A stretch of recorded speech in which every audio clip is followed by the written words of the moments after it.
په افغانانو یو بل کال هم تیر شو 2015 کال طالبانو لپاره له ډیپلوماټیک اړخه له ستونزو لاسته راوړنو سره مل و که څه هم هیواد کې سخت اقتصادي او بشري حالت دوام درلود خو طالبان وتوانیدل چې په نړیواله کچه مهم سیاسي بدلونونه تجربه کړي 2015 کې روسیې د طالبانو حکومت په رسمیت وپیژنده او امریکا بیا د حقانی شبکې مشر سراج الدین حقانی باندې لګیدلې جایزه له منځه یوړه طالبان 2015 کال د ځان لپاره له لاسته راوړنو ډک کال یاد کړی خو د پاکستان او طالبانو ترمنځ اړیکې له سختو ننګونو سره مخ وې حتی پاکستان په پلازمینه کابل هوایي ګزارونه وکړل خو تیر کال د طالبانو لپاره له کومو ننګونو سره مخ کال و او آیا 2016 کال کې به طالبان په دې وتوانیږي چې له نړۍ سره د ډیپلوماسۍ نوی پړاو پیل کړي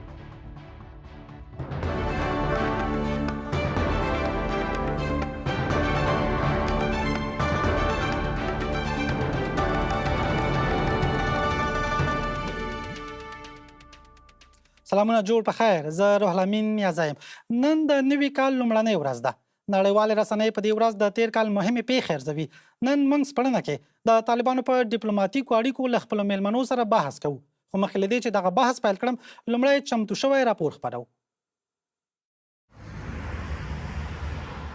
په 2015 کال کې افغانستان له ګڼو ستونزو او ناورینونو سره مخ و له طبیعي آفاتو نیولې د پاکستان او ایران نه د کډوالو تر شړلو د بشري حقونو نقضېدلو او بیا د ډیورند د کرښې بندېدل د افغان ولس لپاره یو دروند او ستونزمن کال و افغانستان په نړۍ کې له بېوزلو هیوادونو یو دی چې په بشري مرستو پایي خو په همدې کال کې ځینې انکشافي پروژې پیل او ځینې نورې بشپړې شوې نوي قانونه وسپړل شول له هند سره د سوداګرۍ نوی څپرکی پیل شو د قزاقستان او ازبکستان سره د افغان سوداګرو راکړه ورکړه وغوړېده او د بهرنیو اسعارو بیو نزولي خوځښت درلود طالب چارواکي تر بل هر څه زیات په یوه موضوع ډېر ویاړي د امنیت ټینګښت تقریبا 9 میاشتې کې افغانستان کې هیڅ کومه امنیتي پیښه زموږ تاسو د دښمنانو هڅې وي نه دا واخیستل د ټولو مخه نیول شوې دا د هم چې افغانستان او د یو ملک چې څلوېښت کاله جنګ پکې تېر شو دربدرۍ تېرې شوې اسلحه پکې شیندلې ده خلک د وسلې پر وحیې لوی شوي او روزل شوي دي او دغسې امنیت په تامین شي په 9 میاشتو کې هم یوه لویه اقتصادي پیښه نشي تشویش پیدا کړي په 2015 کال کې روسیه یوازینی هیواد و چې د طالبانو حکومت یې په رسمیت وپېژند او هندستان هم طالبانو سره د خپلو اړیکو نوی څپرکی پیل کړ په دې کال کې خلیلزاد 4 ځلې په غیر رسمي بڼه کابل ته لاړ خو د طالبانو سیاسي مخالفین 2015 کال د دې ډلې لپاره د ناکامۍ کال بولي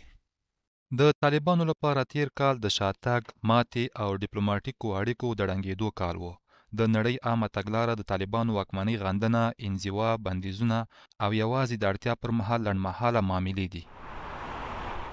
د طالبانو ادعاو او د هغوی د مخالفینو تورونو ته تر ټولو ښه داور به افغان ولس وي نننۍ خپرونه کې را سره میلمنې دي د مشران جرګې پخوانی مرستیال اسف صدیقي د سیمه ییزو چارو شنونکی سمیر انګار او د افغانستان د ستراتیژیکو څېړنو د نړیوال مرکز مشر حاتف مختار درېواړو درنو میلمنو تاسو ته ښه راغلاست هم ډېره زیاته مننه چې زموږ بلنه ومنله ښاغلی صدیقي پیل کې به شو تاسې 2015 کال څنګه یو کال ګڼئ د طالبانو لپاره په هغه نورو اړخونو به یې نه غږېږو چې اقتصادي لحاظه یا د امنیت له لحاظه په ډیپلوماټیکو اړیکو کې دغه کال د طالبانو لپاره څنګه یو کال و د لوی بخښونکي الله په نامه تاسو ته او تخنیکي همکارانو ته او درنو میلمنو ته او لیدونکو ته سلامونه احترامات وړاندې کوم دغه نه وروسته زه فکر کوم چې د ډیپلوماټیک اول خو طالب په ډیپلوماټیک اړیکو باندې نه پوهېږي خو بیچاره کله چې یو سواد تعلیم نه وي هغه په ډیپلوماټیک اړیکو به څنګه پوه شي نو په ډیپلوماټیک اړیکو په اساس کې چیرې موږ ویل سي طالب نه هیڅ نه پرمختګ د لپاره نه کړی طالب چې کله چې روغ نظام امریکایانو ورته وسپاره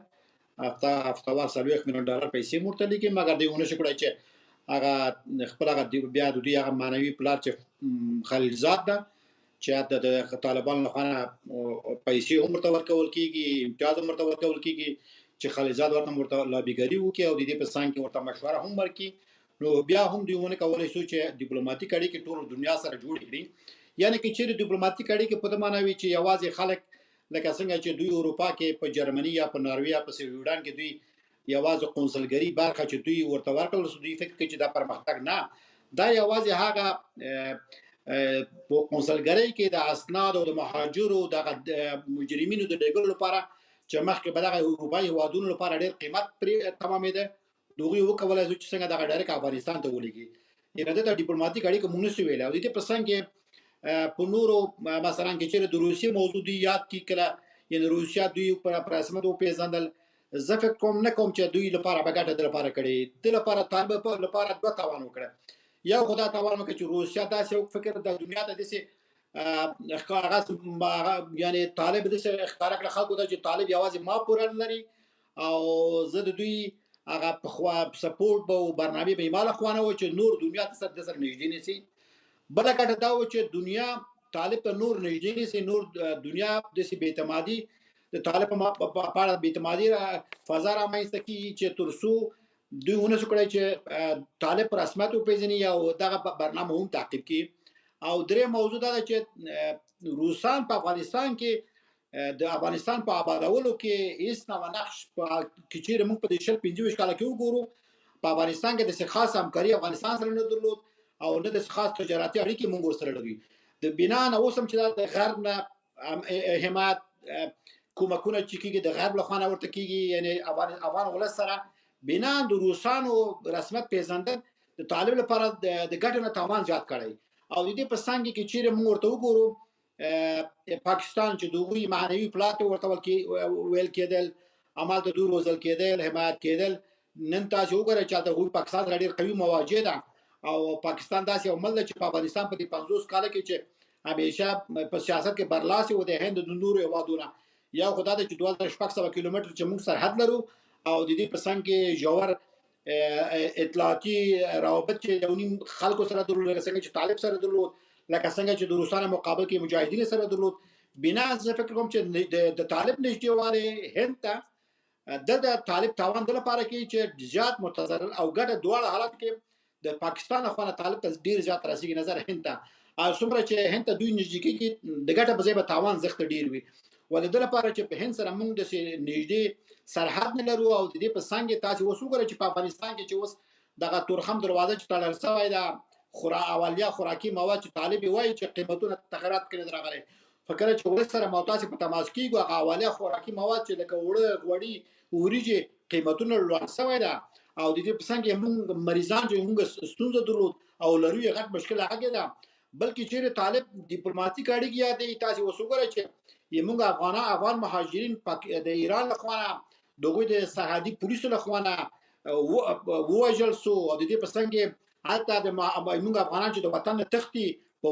واوره کې په یخ موسم کې څو ورځې مخکې هغوی هلته مړه سو، طالبان له سره خپل غږ یې پورته نه کړ، حد اقل د ایران سفیر یې ونه غوښته چې په دې موضوع باندې تاسې نظر ووایاست. او د دې په څنګ کې په پاکستان کې مهاجرین څومره ځورول کېږي، یعنې په ټوله معنا باندې حتی خپله بله موضوع ډېره مهمه موضوع دی که دا ده چې کله چې په افغانستان کې چې طبیعي حوادث رامنځته سو، نو دلته تاسو وګورئ چې د افغان ولس ته ضرر یې څومره زښته ډېر و. ټول دنیا آمادګي ونه شو کړی چې آمادګي همکاري وکړي طالب سره، د طالب په موجود افغان ولس سره، هغه د لپاره چې هغوی ووایي چې افغانستان سره اړیکې درته نیول دا په دې معنی چې موږ ډیپلوماټیک اړیکه ورسره نه لرو، او دویمه دا ده چې دا اکثرا د دوی خلک په تور لست کې شامل ده. نو بنا د طالب په موجودیت کې هغه افغان ولس چې طبیعي کال و سو کال سیلابونه او زلزلې وې، هم په کونړ کې، هم د دې په څنګ کې په شمال کې او د دې په څنګ کې په هرات او په دغه ولایتونو کې متاسفانه چې نړۍ هیڅ نوع کومکونه ونه کړی. یعنې دلته اوس که چیرې موږ ورته متوجه اوسو په دې 2025 کې هم موږ مهاجرین څخه ډېر متضرر سو، د دې په څنګ کې افغان ولس طبیعي حالاتو کې زښته ډېر زیانمن سو او دنیا همکاري ونه کړې طالب په موجودیت. او بله موضوع دا چې که چیرې موږ ورته وګورو، طالب داسې فکر کوي چې په دې 4-5 کالو کې کېدای شي چې دنیا موږ په رسمیت وپېژني مګر تاوان یې وکړی. ډېره مننه ښاغلی صدیقي. بله یعنې تاسو وایئ چې طالبان هېڅ هم نه درلودل په دغه تېر 2015 کال کې. تاسو مثلا د زلزلو یادونه وشوه، خو هلته کومکونه وشول، حتی روسیې چین کومکونه وکړل. ډیپلوماټیکو اړیکو کې بیا طالبان وایي چې دوی لپاره لاسته راوړنې یو ډک کال و، ځکه دوی 9 بېلابېل سفرونه درلودل. ډېره مننه. حتما تاسو ته بیرته راګرځم، په دغه موضوعاتو به هم سره پوښتنې ولرو. ښاغلی انګار، ستاسو له لحاظه 2015 کال د طالبانو لپاره په ډیپلوماسۍ کې په سیاست کې څنګه یو کال و؟ بسم الله الرحمن الرحیم. سلامونه او نیکی هیله تاسو ته جناب نیازی صاحب، د خبرونو لیدونکو ته او همداسې د بحث ګډونوالو ته. ګوره جناب نیازی صاحب، 2015 کال اسلامی امارت لپاره د بقا او ثبات کال و. یعنی په دې معنا چې بالاخره ثابت شو چې اسلامی امارت اوسنۍ بقا حفظ کړې ده، اوسنۍ ثبات حفظ کړ او بالاخره سیمه ایز تعاملات تر سره شو. موږ ولیدل چې شاوخوا 9 نوي سفرونه تر سره شو چې اسلامی امارت مشران یعنی د معین صاحبان و وزیر صاحبان نه شروع تر رئیس صاحبان پورې سفرونه درلودل. بل خوا که وګورو 40 هیوادونو سره اسلامی امارت مستقیما تعاملات لري، یا هلته چې کوم سفارتونه، قنصلګرۍ یا هم استازوالۍ چې شتون لري اسلامی امارت ته تسلیم شوی ده، هغه هیوادونه تسلیم کړي ده. او بل خبره دا ده چې تقریبا په کابل کې 14 هیوادونه په عمل ته فعال یا سفارت لري یا هم قنصلګرۍ لري یا هم ټیکنیکل میشن لري. یعنی وګورو دا داخلي ثبات او د واک تمرکز دا څرګنده کړ چې بالاخره دا هیوادونه تجزیه او تحلیل کړ چې اسلامی امارت د افغانستان واقعي عینیت ده، باید هغوی سره تعامل وشي. چې موږ ولیدل یعنی موږ ولیدل چې بیا د همدا کال یعنی 2015 کال کې همدا نړیوال بانک راپور ورکړی و چې د افغانستان اقتصاد وده کړې ده، یعنی 4.3% وده کړې ده. او همداسې موږ ولیدل چې د افغانستان GDP شاوخوا 11.5 ته ورسېدل. یعنی دا معنا ورکوي چې سیمه‌ایز تعاملات تر سره شوی ده، اقتصادی تحرکات تر سره شوی ده او همداسې اسلامی امارت په دیپلماتیک لحاظ هم هیوادونو سره تعاملات لري. بله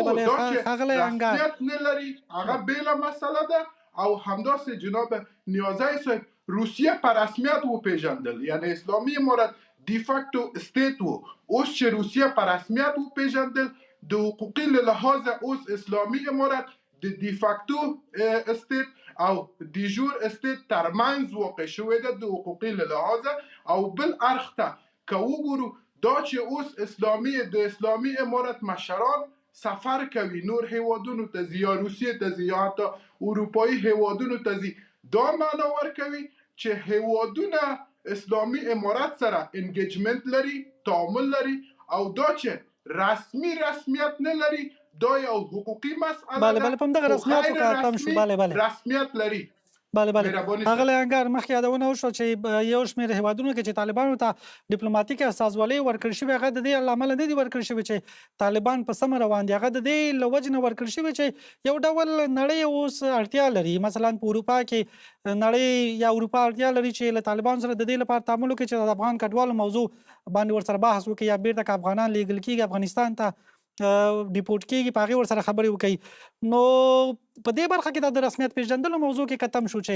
له روسیې پرته ولې بل هېڅوک چمتو نشه چې طالبان په تېر 2015 کال کې په رسمیت وپېژني؟ ګورې د رسمیت پېژندلو مسله ځینې فکتورونو ته راجع کېږي چې هغه باید هم یو شمېر کارونه دي چې اسلامی امارت باید تر سره ورسوي او یو شمېر کارونه نور نړیوال ټولنې او سیمه ایز هیوادونو ته راجع کېږي. موږ ولیدل چې یوازې په دې کال کې په 2015 کال کې همدا روسیه و چې اسلامی امارت په رسمیت وپېژندل، خو نور هیوادونه په رسمیت ونه پیژندل. دا معنا لري او سیاسي بحث او عمیقا بحث هم لري او سیاسي بحث هم لري. یعنی معنا دا چې موږ په تاریخ کې ولیدل چې همداسې ډېر نظامونه و. مثلا په ویتنام کې په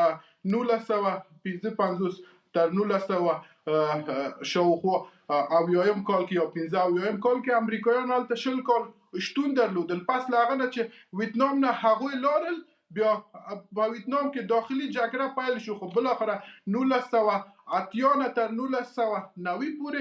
ځینې تحرکات په ویتنام کې ترسره شو. یعنی ویتنام وتوانېدل چې د اقتصادي تحرکاتو له امله بیا رسمیت وپیژني او نړیوال ټولنې سره مدغم شي. یعنی موږ وګورو هغوی هم شاوخوا څو کاله رسمیت نه درلودل، خو بالاخره یعنی په اوسنی عصر کې نړیوال سیاست اقتصاد ته تسلیم ده. هر هیواد چې غواړي یو ډول مشروعیت ولري، خو ځینې کارونه یا ځینې ګامونه واخلي. بله ډېره مننه ښاغلی انګار. حتما دې ته راګرځو چې دغه کوم کارونه دي چې باید وشي. بله خو بالاخره رسمیت مهرباني بله حتما چې دا کومه کورنۍ دنده ده چې باید ترسره شي، طالبانو نه ده ترسره کړې چې په رسمیت وپېژندل شي. په دې هم سره بحث ولرو. حتما تاسو ته بیرته راګرځم. ښاغلی مختار، تاسو ته مخ راغلاست، ډېره زیاته مننه چې تر اوسه مو حوصله وکړه. د روسیې لخوا کله چې طالبان په رسمیت وپېژندل شول، باور دا و چې روسیې ته نږدې هغه هیوادونه چې له روسیې سره ښې اړیکې لري هغه هم ښایي ورته اقدام وکوي. ولې د روسیې نږدې ملاتړ دغه اقدام ونه کړ، د روسیې په پل باندې قدم کېنښود او تېر 2015 کال کې طالبان په رسمیت ونه پېژندل؟ نیازه صاحب سلام تاسو ته او ستاسو درنو میلمنو ته او ستاسو له طریقه د افغانستان مسلمان او مجاهد ولس ته. که اجازه راکړئ دا بحث په یو بل زاویه هم وڅېړل سي. د افغانستان اوسنی نظام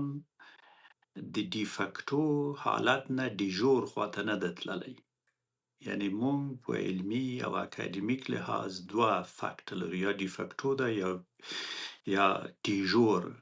د دوی په منځ کې کوم داسې شی شتون نه لري چې باید تحلیل شي. دویم دا دی چې د افغانستان اوسنی نظام یعنی د طالبانو نظام وشو توانېدلی چې د یو متوازن سیاست له لارې د روسانو سره ښه تعامل او تفاهم ولري چې دا د افغانستان د ملي ګټو او ملي مفاهیمو په رڼا کې افغانستان ته مثبت او مفید ثابت شوی. له بل اړخه ګورو چې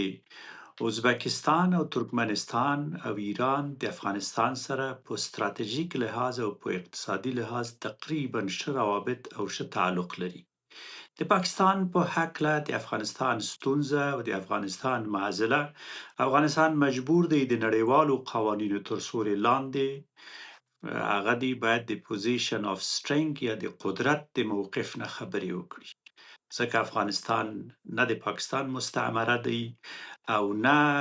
کولی شي چې خپل بهرنی سیاست بل چاته ورحواله کړي. په دې لحاظ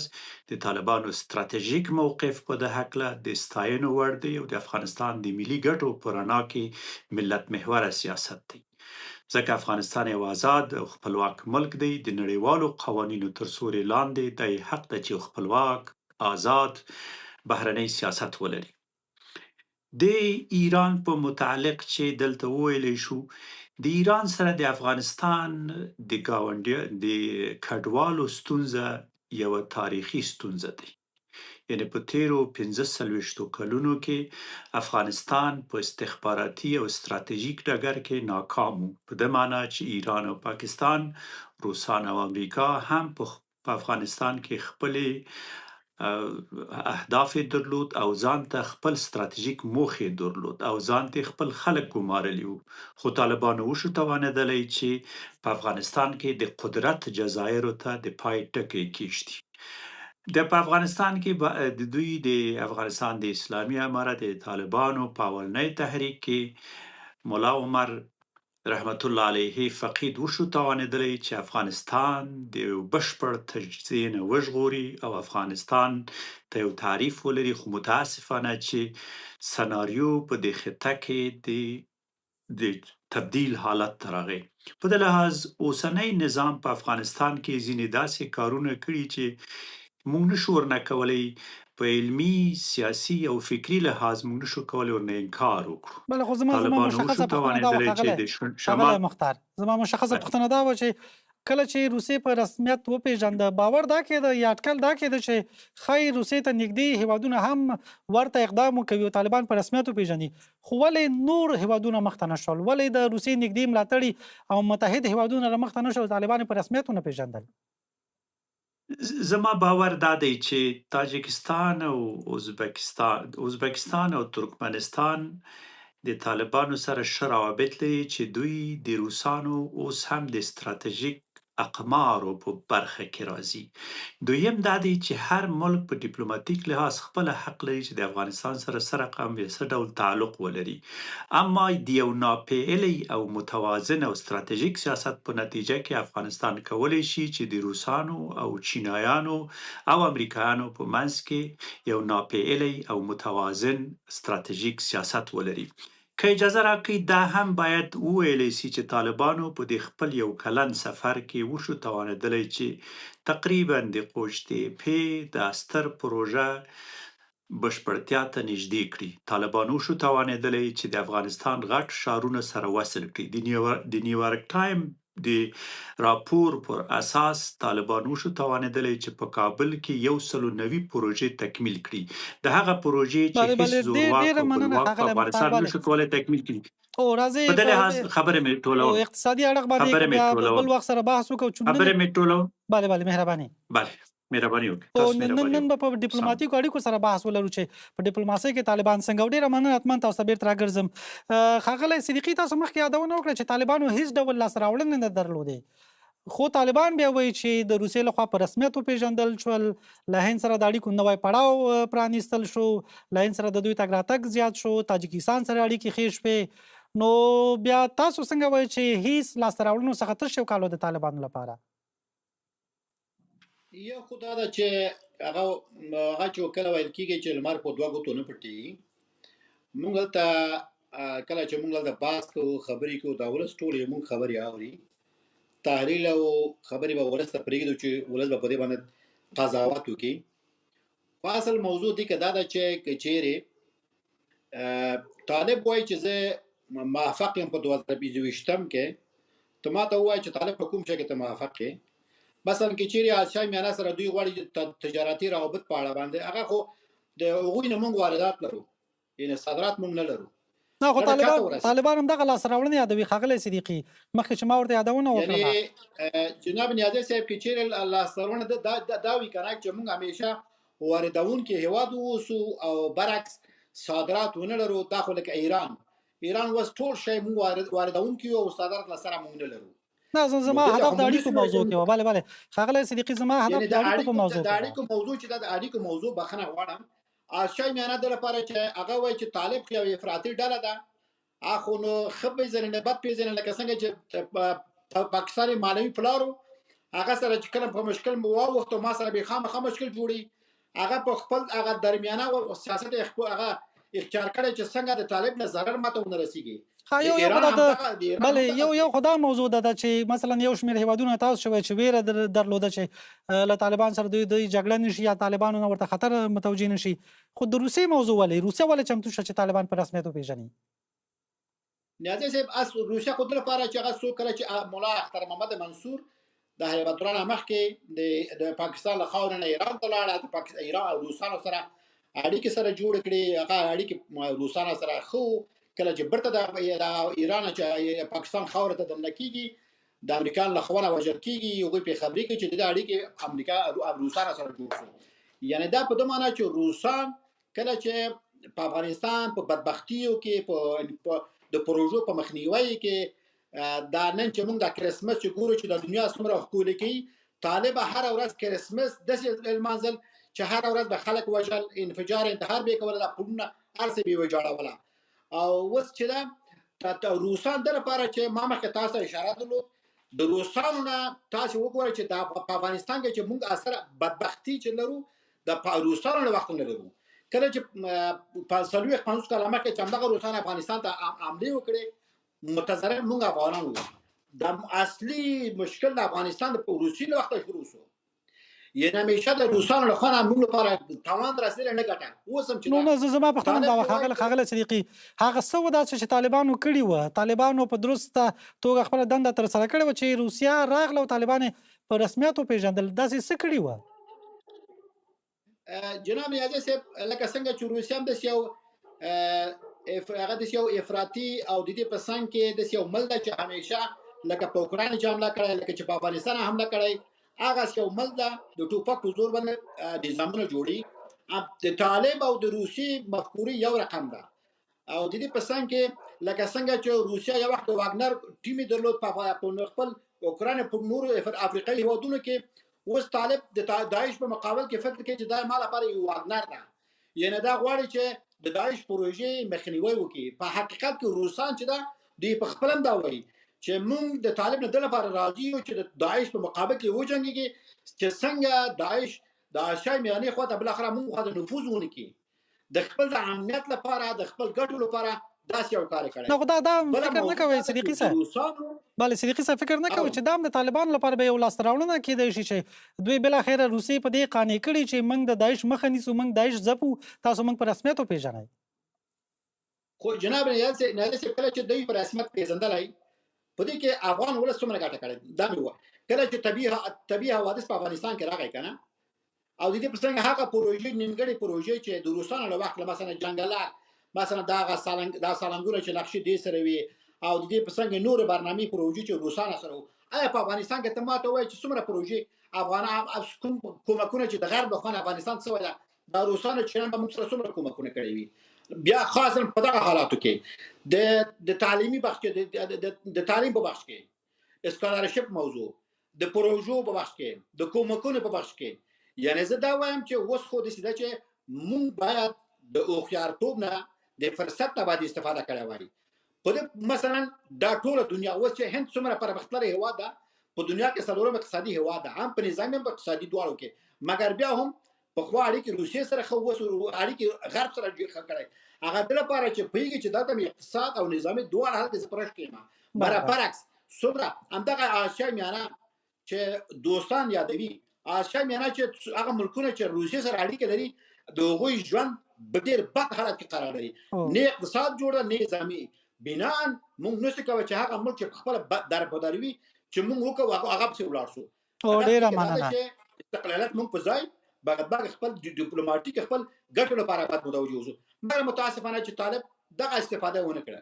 ډېره زیاته مننه ښاغلی انګار له ګاونډیو هېوادونو سره د طالبانو په اړیکو که څه تم شو مثلا پاکستان سره تېر 2015 کال اړیکې خورا ترینګلې وې حتی خبره تر جنګونو ورسېده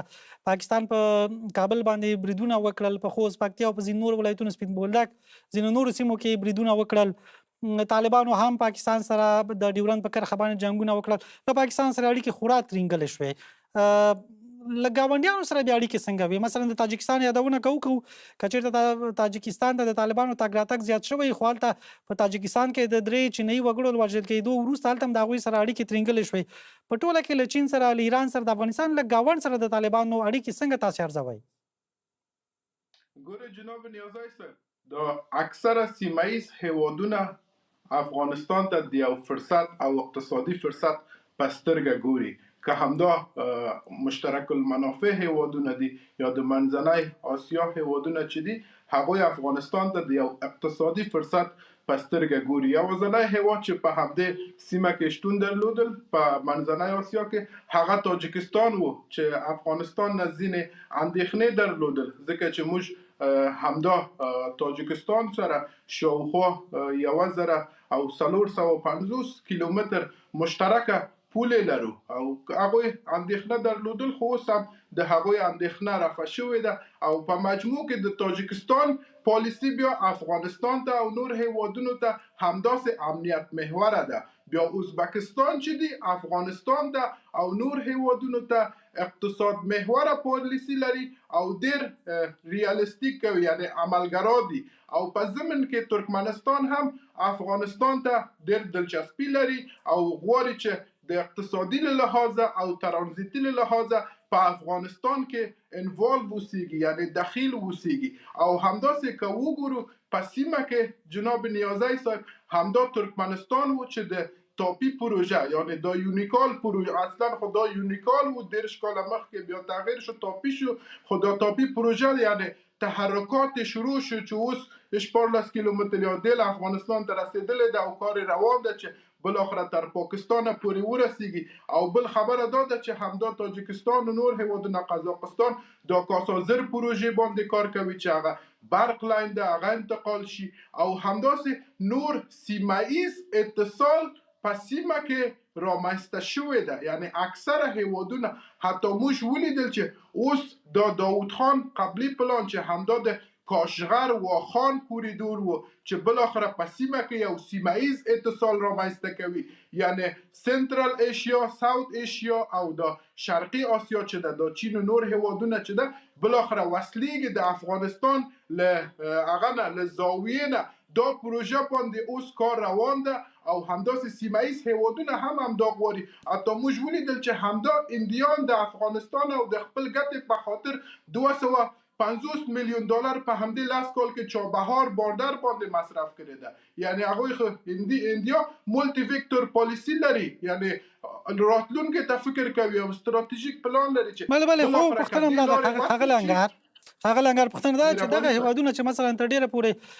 اقتصادي لیدلوری لري د افغانستان په هکله یو ډول غواړي چې افغانستان مثلا اقتصادي موضوعاتو کې داخل شي نو که اقتصادي موضوعات وي نو بیا ولې اقدام نه کوي ولې نه رامخته کېږي او طالبان په رسمیت نه پېژني مخکې تاسو یادونه وکړه چې ځینې هغه کورنۍ دندې دي چې باید ترسره شي نو دغه هیوادونه له طالبانو څه غواړي کومه کورنۍ دنده باید طالبان ترسره کړي چې دغه هیوادونه په رسمیت وپېژني ګورې جناب نیازی صاحب ما مخکې تاسو ته یادونه وکړ چې یو رسمي رسمیت ده او یو غیر رسمي رسمیت ده اوس 440 هیوادونه اسلامي نه غواړه رسمیت خو هغه بیا رسمیت خو یو رسمیت که نه بله یو خو دا د تعامل موضوع ده چې تعامل یا جوړجاړی کې یو دا ده چې په رسمیت پیژندل کېږي مثلا مخکې یادونه وشوه چې دغه هیوادونه چې طالبان سره یو جوړجاړی کوي تعامل کې هغه خپل مشکلات لري یا خپل ستونزې لري یا خپل اندېښنې لري نو ولې که مثلا تاسو وایئ چې غیر رسمي رسمیت دا په غیر رسمي ډول باندې طالبان په رسمیت پیژني ولې اقدام نه کوي ولې رسمي ډول نه راځي ګورې جناب نیازی صاحب ځینې ستونزې او مشکلات کور دننه دغه مشکلات کوم دي هم شتون درلودل کوم مشکلات دي ګور یو دقیقه ماته وخت راکړئ جناب نیازی صاحب ښه ده چې سړی مثبت پوینټونه وړاندې کوي باید کوم منفي وي یا خالیګاه وي هغه هم وړاندې شي تر څو دا بحث یو جنبندي شي او نتیجې ته ورسیږو داسې پراګنده او غیر علمي بحثونه ونه کړو همدا علمي بحث دا چې مثلا که طالبان تاسو وایئ چې په غیر رسمي ډول ورسره اړیکې لري خو که دغه هیوادونه له طالبانو خوشحاله وي له دې خوشحاله وي چې له طالبانو سره اړیکې لري نو ولې بیا مخته کېږي نو ولې په رسمي ډول طالبان په رسمیت نه پېژني ګورې جناب نیازی صاحب دلته دوه فاکتورونه دي یو د زبرځواکونو هیوادونو مسله ده چې هر هیواد یو بلاک ته تړاو لري یو د شرق بلاک ده او بل د غرب بلاک ده او بیا هم په شرق بلاک کې هم ځینې ضعیف هیوادونه شتون لري چې هم شرق سره تړاو لري او هم غرب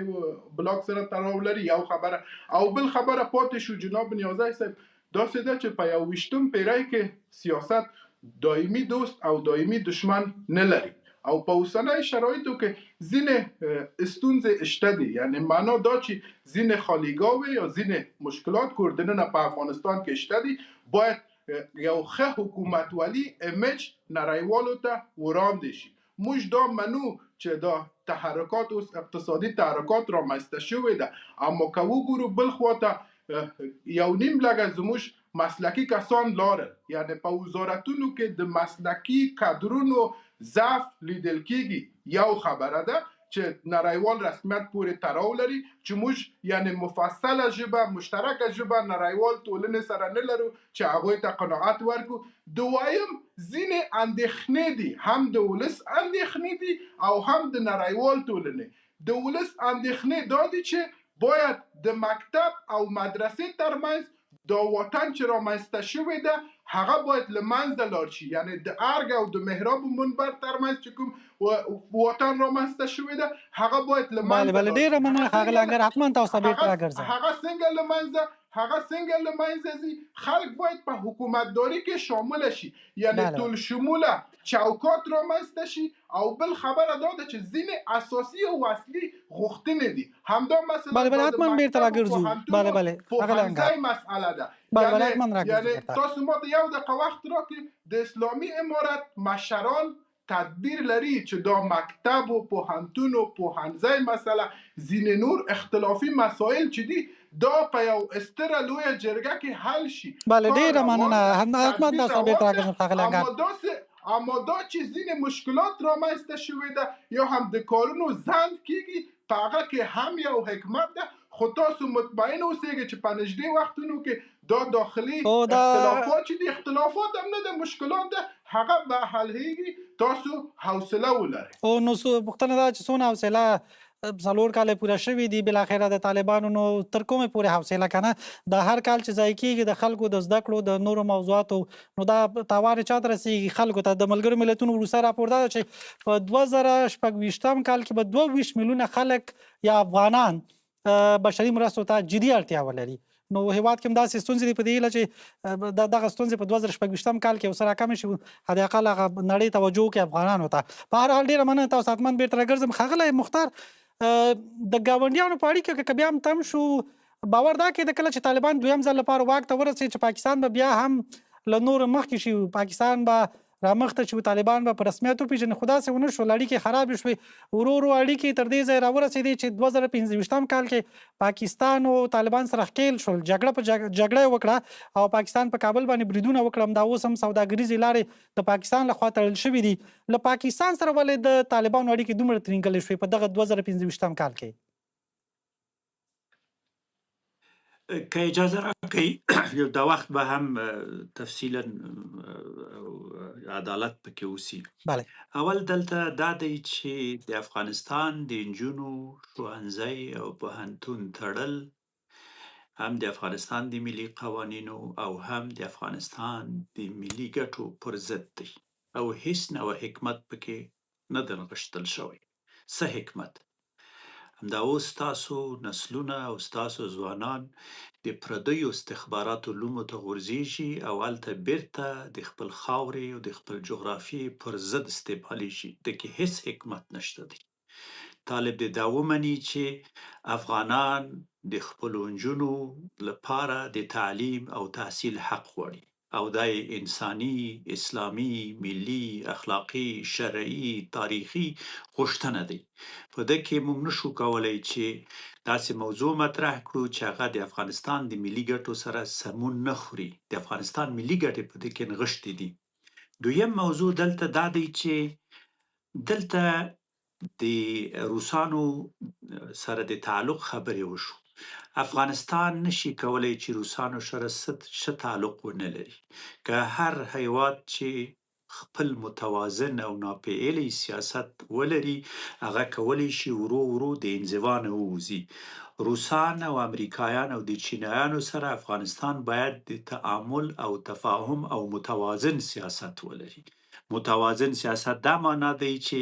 افغانستان نه غواړي چې د امریکا پر ضد د افغانستان جغرافیه استعمال شي او همداسې نه غواړي چې د افغانستان جغرافیه د روسانو پر ضد استعمال شي. روسانو وشو کولای چې په افغانستان کې په د تاریخي لحاظ یو اشغال وکړل، خو ستر پروژې هم درلود. امریکا په تیرو 100 کلونو کې په افغانستان کې مستقیما مداخلت وکړل، اشغال وکړل، انسانان یې ووژل. $6 تریلیونه امریکا افغانستان ته راوړل. د په نتیجه کې افغانستان کوم ځای آباد شول؟ کوم داسې بیلګه موږ لرو که چیرې په افغانستان کې یعنی که مقایسه وکړو له 2000 بله ښاغلی مختار له 2001 کال وروسته اجازه راکړئ زه به دا خبره تکمیل کړم. یعنی د امریکا د مرستو په هکله په بخښنې سره یو لنډ پوښتنه مطرح کوم. هغه دا و چې که مقایسه کړو 2001 کال له 2021 کال سره فکر نه کوئ چې خورا زیات تغییر او توپیر راغلی په افغانستان کې؟ د څه شي په قیمت؟ د 100 لکو انسانانو د شهیدانولو په قیمت، د خلکو د کورونو پر د ورانولو په قیمت، یا د بمونو مور د استعمالولو په قیمت. تاسو باید دا ناورین ته هم وګورئ چې ښکېلاک دی او هیڅ یو افغان آزاد او خپلواک افغان نشي کولای چې ښکېلاک په افغانستان کې خو توجیه بیا یو بل اړخ موضوع بهرني دا دی ځواکونه چې وګڼو یو اړخ خو بیا یو کورنۍ و اجازه کنه به هر څوک یو چې اړخ وي خو بیا هر څوک طالبان و هیڅ توجیه نه درلود نه خو یو اړخ بل بیا طالبان و طالبان دوه موضوع دلته دي د طالبانو موقف د ښکېلاک پر ضد د افغانستان د ملي ګټو په رڼا کې د طالب حق و چې د ښکېلاک پر ضد باید جنګېدلی وای او آیا د دغه امریکا شتون د دغه شل کاله افغانستان چې لپاره افغانانو مفید وژل شول مؤثر او اغېزمن و اجازه راکړئ قطعا د شلو کالو د افغانانو وژل شول یو علت او ستر علت او اصلي علت او مهم علت یې دا و چې اشغال په افغانستان کې شتون درلود اوس ولې افغانان نه وژل کیږي اوس ولې چې ته کولی شې د تورخم نه تر حیرتانه داسې آزاد او خپلواک سفر وکړي په دې لحاظ موږ باید د نړیوالو ما قوانینو تر فکر نه سوري لاندې کوي کې اجازه دغه راکړي موضوع یو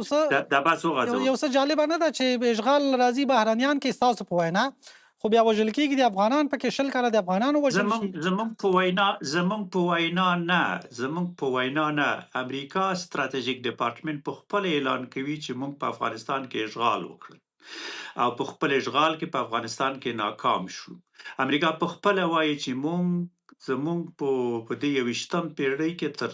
ټولو غټ تیروتنه دا و چې موږ په افغانستان باندې اشغال وکړ دا خو حقیقت اشغال کړی دریم موضوع دلته اجازه راکړئ د ناپېیلي سیاست یو تعریف ولرم طالبان هغه سي چې لازم دی افغانستان له انزوا نه د ښکلی طالبانو ته ضرورت دا دی چې یو ملي اجماع منځته راوړي طالبانو ته ضرورت دا دی چې د افغانستان د ملي ګټو په رڼا کې افغانستان د ملي ګټو لپاره یو تعریف ولري او موږ هیڅ کله نشو کولای د نړیوالو قوانینو نورمونو فورمونو او اصولو تر سوري لاندې تر څو چې یو اجماع تر سوري لاندې طالب خپل مشروعیت نه اخیستلی طالبانو ملي مشروعیت نه لري په دې لحاظ د افغانستان د خلکو غوښتنه دا دی چې طالبان د تر ټولو د مخه یو ملي اجماع دی راوړي په هغه ملي اجماع کې د افغانستان د ملي ګټو د دوستانو او د دښمنانو لپاره یو تعریف ولري اجازه راکړئ د امریکایانو په حق له افغانستان جغرافیه نه غواړي د مخکې زموږ د ولس استازي دلته ویل چې امریکا په افغانستان کې خپل ستراتیژیک اهداف لري امریکا د جمهوریت سره ستراتیژیک تړون درلود آیا د جمهوریت سره وفادار پاتې شو لبل اړخه د افغانستان د کډرونو وتل د افغانستان د منافعو پر ضد دی که استادان د پوهنتون نزي او انجنیران د نورو ادارو نزي د افغانستان د ملي ګټو پر خلاف دی موږ نشو کولای چې یو داسې موضوع مطرح کو چې هغه علمی بیس نه لري د افغانستان ډیپلوماسي باید د افغانستان ملت په مقابل کې مسؤل دی افغانستان باید ولې انزوا کې اوسي څنګه کولی شي افغانستان باید د نړیوال انزوا نه ووځي یو طالبان دی باید د افغانستان لویه ستره تاریخي ملي جرګه وغواړي طالبان دی باید د افغانستان د ملت ژغ واوري طالبان دی بلا قید و شرط د انجونو ښوونځي او پوهنتونونه خلاص کړي طالبان دی د خپل حکومت په سطح او د خپل قدرت په محور کې باید ټول افغانانو ته برخه ورکړي طالبان باید ټول افغانانو او ټول ملي کډرونه په افغانستان کې بیرته جذب کړي تر هغه وخت پرې چې ملت محور سیاست مطرح نسی افغانستان به د نړیوال انزوا نه وځي موږ منو چې طالبانو په ډیرو برخو کې موافق وو خو اما طالبانو نشو توانیدل چې ملي اجماع منځته راوړي او پرته له ملي اجماع په افغانستان د نړیوال انزوا نه ونه وځي ډیره مننه خغله صدیقي دغه پوښتنه جواب نشوه چې د گاونډیانو سره په اړیکه کې بیا له پاکستان سره د طالبانو اړیکې خورا ترنګلې شوې په 2015 کال کې خبره تر جنګه پورې ورسېده ولې له پاکستان سره اړیکو په دغه 2015 کال کې پرمختګ ونه کړ برعکس شوې اړیکې خرابې شو ترنګلې شو خبره تر جنګه ورسېده جناب نیازی صاحب ما مخکې تاسو ته اشاره درلود طالب خو هغه افراطي او تروریست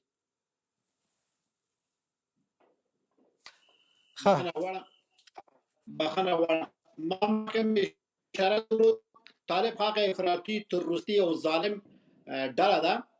چې زه چې کله خپل ډاکټر وم شفاخانې ته به چې زه د کور نه ووتم ماشومان به مکتب ته به تله متاسفانه چې په انفجار کې ټول ماشومان د مکتب د یو کور نه اووه کسان مړه شول ټول د مکتب ماشومان د دې په څنګ کې زه د ډېرو صحنو شاهد پاتې یم د کې چیرې طالب په افغانستان کې د امریکا نه موضوع په امریکا نه بیخي ډزې نه کولای، په افغان به ډزې کولای، په کابل کې انفجار انتحار به کوله، بې ګناه خلک به وژل. دته بیا ویل چې جهاد دا خو ګوره دا خو هغه جاهل خلک دي، هغه افراطي ډلې دي، دین د اسلام او د خپل تجارت لپاره دوی استعمالي. همیشه د پاکستان موضوع تاسو اشاره چې ورته وکړه، دوی اکثرا د ګټو لپاره اختلاف رامنځته شوی د دوی هغه د لپاره چې پاکستان وایي چې ته ما بچی وي، ته ما د لاس باندې سړی وي، ما اتانه ما سړی جوړ ک، د افغانستان د بد انفجار انتحار به کوله، شای به ما در کوله، لارې به ما در کوله، برته به چې کوم ځای به زخمی سو برته به ما تداوی کوله، لارې ګودرې ارسې به ما در کوله، ما جنرال به اتا په جنگ کې به د جنگ رهبری به کوله. نو ته څنګه وس ما په سر باندې ټي ټي پی سره د هند سره معاملې کوي؟ دغه ما لپاره د منلو وړ نه ده. په اساس باندې د دوی د بادار او د غلام منځ کې جنجال شوی ده، ولې هغه بادار او د غلام وو. غلام هغه چې وطن دا چې اوس چې مثلا ول کېږي چې اوس په ټول افغانستان کې جنگ نه کېږي، خو دا هغه جنگ بدبخت هغه طالب کوله، غلا به طالب کوله، قطاع او طریق به طالب کوله، د دې په څنګ انفجار انتحار اختطاف د مواد مخدر قاچاق دا ټول شان به خپل تول کوله. زه چې کله چې د سلام علیس معاون برستیال بوم ډېر سپینګری به ما تراغلي، یما غږ موري یو سپینګری 50 سپینګری ما تراغلي، راته وی چې ماوي صاحب دغه فلانکای بیګناه باندې سوه د انګور پټه ور سره ما د امیر قومندان د میزنګ ولغته می پدې و چې دا څنګه باندې کړی، هغه و چې ماوي صاحب د رښتیا وای خدانه پښتنه وکړي دغه انګور پټه کې هغه بم څنګه و دنه مې بلانکو می وری خلک وای چې ولا د رښتیا ده، خو الګ د پروانه کې دا کار باندې کی. زه دا وایم چې راځه مونږ ظالم ته به ظالم وایو، ګناهګار ته به ګناهګار وایو، هر هغه څوک چې په افغانستان کې ظلم کړی هغه باید چې جزا وویني، محکمه سي د افغان ولس لخوا. په 50 کلو کې څومره بې ګناه خلک چې وژل شوی. زه داسې وایم چې نن کې چیرې موږ دا خبرې مونږ کوو نیازی صاحب، هغه خلک بې ګناه خلک چې د طالب له لاسه کورونه یې ویجاړ شوی، د طالب له لاسه چې هغوی بیچاره وژل شوی، هغوی به مونږ د خیرا کوي چې څنګه چې ما خپل عزیز لاسه ورکړی،